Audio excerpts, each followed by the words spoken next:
тамошобинони азиз, чун ҳар вақта дар вақту соати муайян манзури шумост барномаи навбатии донояк бо иштироки донакони тарбиятгирандагони кӯдакистони рақами 4 ноҳияи Исмоили Сомонӣ ва бинандагони азиз бояд гуфт ки иштирокчиёни барномаи мо бо тайёрии ҷиддӣ ба барнома омаданд ва ҳар яки онҳо мехоҳанд саволу дониши худро ба шумо нишон диҳанд.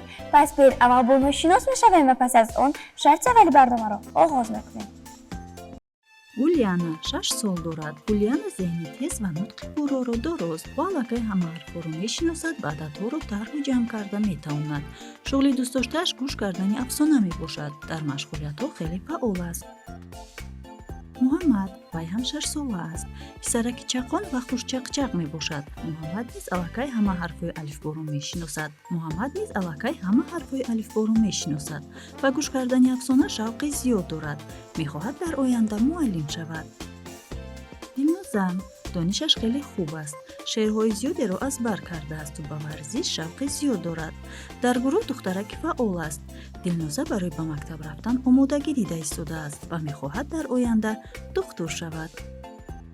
Ҳамза писараки бо одобу ширин сухан аст. Вай ҳам 6 сол дорад. Дар гурӯҳ писараки фаъол аст. зеҳнаш тез ва хотирааш хуб аст. Дар машғулиятҳо хеле фаъол буда мехоҳад дар оянда ҳуқуқшинос шавад. салом бачаҳо. ба барномаи хуш омадед. хуб бачаҳо, барномаи донояк аз 3 шарт иборат аст ва ман дар ҳар шарт ба шумо 4 саволи пешниҳод мекунам. касе ки ҷавоби саволро медонад аввалиншро даст мебардорад ба шумо, фаҳмост? пас бо диққат бошед. саволи аввали шарти якуми барномаро мехонам. савол чунин аст: дар болои бом 3 мусича нишаста буданд. ба назди онҳо боз 2 мусичаи дигар ҳамроҳ шуд. дар бом чанд мусича нишаста буданд? каме ки ҷавоб медиҳад. марҳамат ҳамза.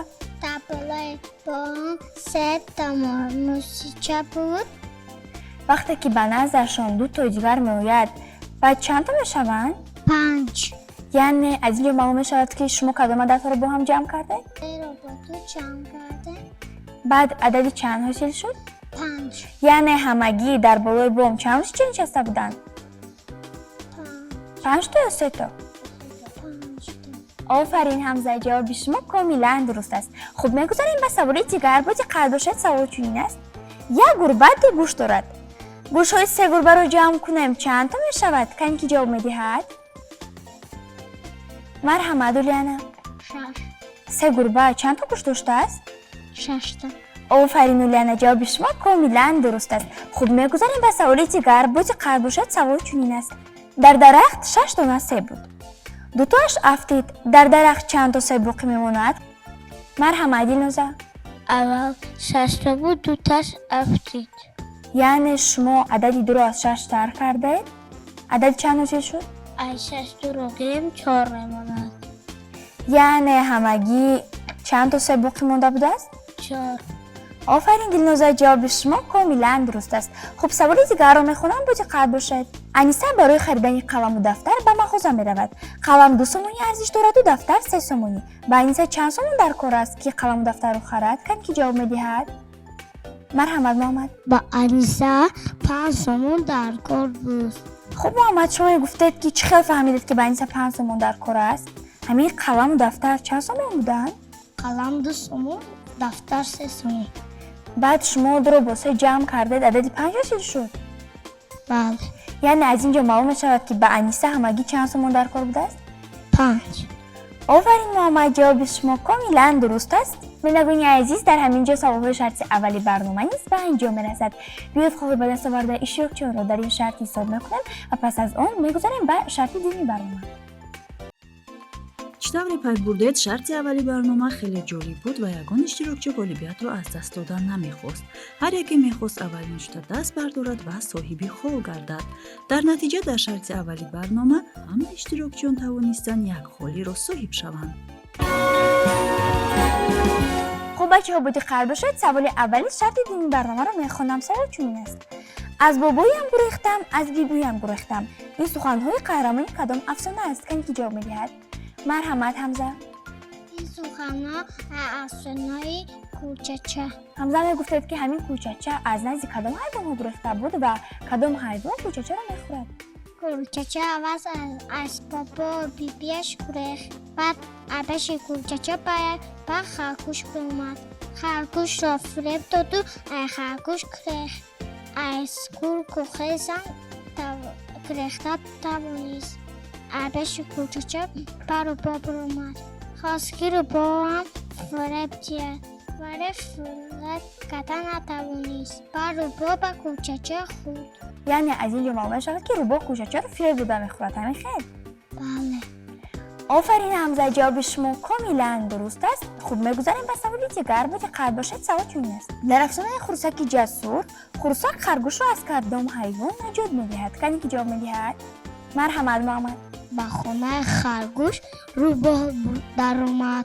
خرگوش را از خونش پیش کرد. خرگوش گیره کرده شیشته بود و خروزک جزا اومد و خروز روباه را از خونه خرگوش پیش کرد. خرگوش رفته و خونه زندگی کرد. آفرین محمد، معلوم شد که شما این افسانه را به خوبی میدانید. جواب شما کاملا درست است. خوب میگذاریم به سوالی دیگر. باید قلب باشد. خوب بچه‌ها، سوال سوم شرط این برنامه چنین است که برای ما شعر قرائت میکند. خوبید از اولیانا آغاز میکنیم. مرحمت اولیانا. خوشبخت و سرفرازم، آسوده و دلشادم، شکر نکنن از در کشور آزادم. Let me let you sozem, blizi of living in a sea country. Душанбе, город дружбы, мира, братства. Душанбе, столица сказочного царства.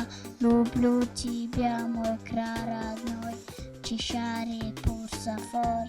Эй, Душанбе, Азизу, Делабори. Эй, Душанбе, дорогу Шахама Диршот هستم در آن نباهای دوشنبه. آفرین اولیانا. مرحمت محمد. صورتی بسیار دارد تیرما، نام رنگندان دارد تیرما. دستی بالا روی خندان، چشمی سفید دامنی پربان دارد تیرما. آفرین محمد. مرحمت دینوزا. وطن وطن سیریشتی من، بقا و سرنوشتی من. زمین و زرد و هشتی من، بهشتی من بهشتی من. محبتی تو رنگ رنگ، شکفته روی سنگی تو. 100,000 رنگ زد، 100,000 آرزو. دیار شعر و یاس من، نوای تو نویدیم. چشم اولی خدا کشیدیم به من. آفرین دینوزا. مرحمت حمزه. واسی تو وطن مادر، اشک مخانم. از توجیر بهتری مستورات آنه. سب وطنی مایی، رو دیرارایی. بسوخ توانایی، مشوق به دنیایی. آفرین حمزه. خوب بچه‌ها، بودی قلب باشد. سوالی چهارم شرط دومی برنامه رو میخونم. سوال چنین است: در افسانه لکلک و روباه، دوستی آنها برای چی زود به آخر رسید؟ کسی که جواب میدهد؟ مرحمت دینوزا. وقتی که روباه به خانه لکلک مهمانی می‌بیاید، لکلک در کوزه خوراک می‌آورد. روباه از آن خوراک خورده نمی‌تواند. گرسنه به خانه‌اش می‌رود. وقتی لکلک به خانه روباه می‌آید، روباه در طبق شربت می‌آورد. لکلک هم خورده نمی‌تواند. با همین دوستیشان به آخر می‌رسد. یعنی از اینجا معلوم شود که روباه و لکلک برای اون دوستیشون به انجام می‌رسد که آنها هر دو نمود حیوان و پرنده گوناگون بودند. همین خیر. بله. روباه حیوانی وحشی است یا حیوانی خانگی؟ وحشی میباشد. لکلک حیوان است یا پرنده؟ پرنده. آفرین دینوزا. جواب شما کاملا درست است. بینندگان عزیز، در همینجا سوال شرط دومی برنامه نیز به انجام میرسد. بیاید خود به دستاورد اشتراکچیان را در این شرط حساب میکنیم و پس از آن میگذاریم بر شرط سومی برنامه. саволҳои шарти дуюми барнома доир ба афсона ва филмҳои тасвирӣ тартиб дода шуда буданд. дар ин шарт Уляна як хол, дигарон бошанд ду холиро соҳиб шуданд. бо мо бимонед ва натиҷаи шарти сеюмро якҷо тамошо мекунем. بچه‌ها با دقت باشید. سوال اولی شرط سومی برنامه رو میخونم. سوال چنین است: درختان و محیط اطراف چی فایده می‌آورند؟ کمی که جواب می‌دهد. مرحمت محمد. درخت‌ها به ما سایگی میکند. درخت‌های میوه‌دار به ما میوه می‌دهد. درخت‌ها هوای تازه میکند. خب محمد شما گفتید که همین کدام نمودی میوه رو نقض می‌بینید؟ و همه میوه‌ها به من مخوله.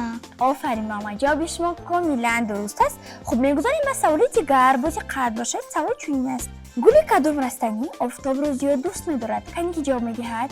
مرحمت اولیانا.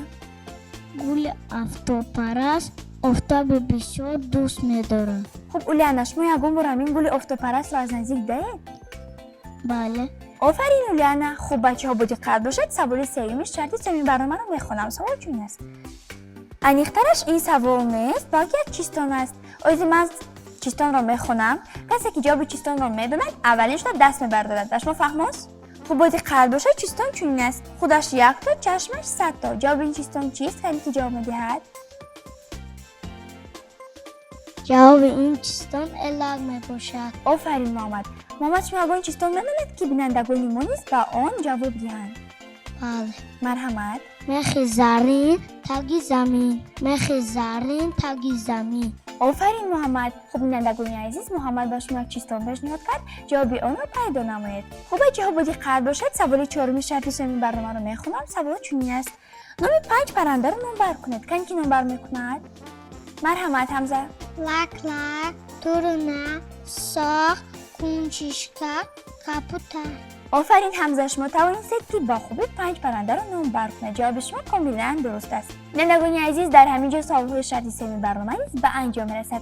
بیاید خود را به دست آورده اشتراک را در جمع حساب کرده ولی را معین میکنید. در شرط سومی برنامه نیز هر یک اشتراکچی پیشدستی را از دست دادن نمیخواست، چون این شرط آخرینی برنامه است. کوشش می‌نمودند خال‌های بیشتر را به دست آورند و در نتیجه محمد 2 خال، اولیانا و حمزه باشند 1 خالی را به دست آوردند. همین طریق بعد از به انجام رسیدن 3 شرطی برنامه، اولیانا و دلنوز از 3 خال، حمزه 4، محمد باشد 5 خال را به دست آورد. از این بر می آید که غالب برنامه امروزه ما محمد می باشد. محمد، غالبیت مبارک.